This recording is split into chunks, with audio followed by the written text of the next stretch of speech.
Shaky Cam, the bane of every action movie's existence. Today we are answering two questions. One, what is Shaky Cam? And two, why do people think that there's two different cinematographers in this movie? Shaky Cam is essentially when the camera is moving so intensely it looks like the camera operator is just violently shaking the camera. Great, good, okay, we got it, cut.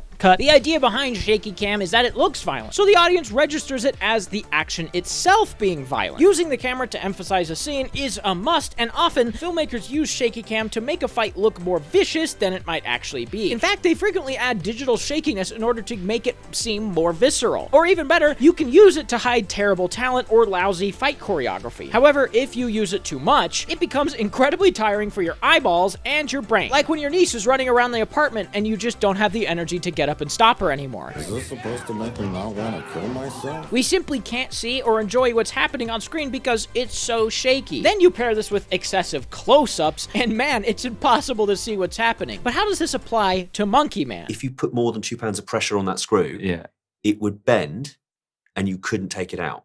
Yeah, the doctor's like it would be like pulling out a bent nail out of wood.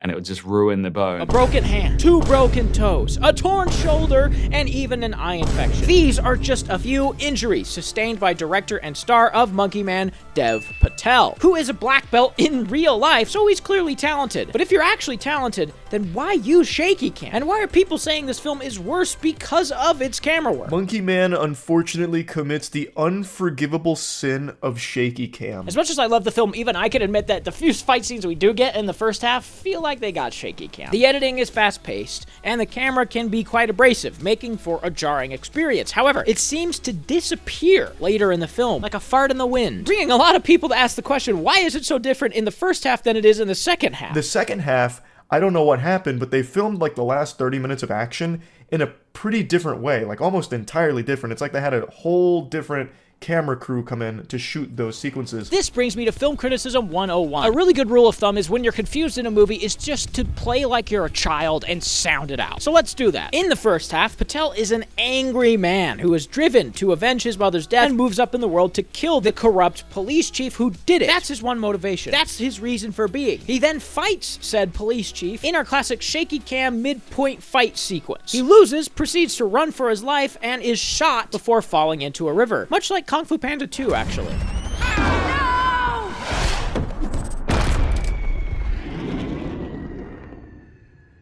That said, in almost every moment of these handful of fights we do get, we're treated to extreme, claustrophobic close-ups, fast editing, and a shaky camera, just like people are complaining about. If this ended in the first half, I'd agree with most people. It's complicated to follow, it's jarring, and it's even a little difficult to enjoy the fights at some times. But we know how many injuries Patel sustained while shooting the film, and how hard he worked to make it. Why did he make these choices as the director? Fortunately, it doesn't end in the first half. Haha, crazy how that works. There's a whole other hour to look at, so let's press on. The second half shows Patel healing and regaining his strength as India itself unravels at the seams, acting almost like a direct counter to him. The more he moves up in the world seeking his revenge, the more he is disconnected with the world. His fall then allows him to see the people sleeping on the street, women being attacked for no reason, his safe haven being violated, and a pseudo-religious figure pulling the strings behind an election. Patel's character is suddenly fueled by religious injustice, making him train harder than ever, punching a bag of rice to the rhythm of his friend's drumming, and even bleaching his monkey mask as a symbol of his rebirth. He watched his mother die, and he survived. He's been shot, and he survived. And now he's ready to serve a purpose greater than revenge. He's not the same scared, angry man he was in the first half. So guess what? The camera reflects that. And this is why we sound things out a little bit, because now that we've sounded out what happened in the first half and in the second half, we have a good idea of why these choices were made. This is exactly why you don't judge something till it's over, because it takes what happened earlier and recontextualizes it later.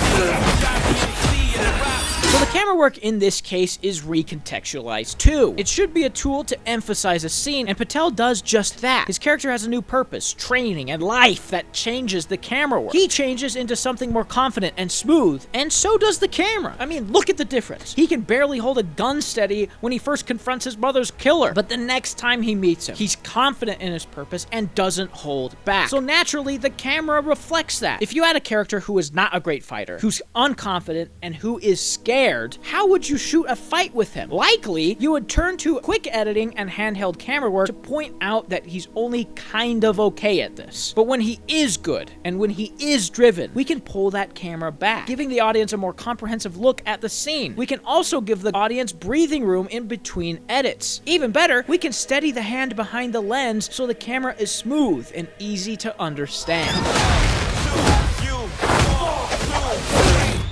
It's Dev Patel's incredibly strong and bold directing choices here that emphasizes the character growth through the action and camera work. It's really great stuff, and I wish more directors would make exciting choices like this.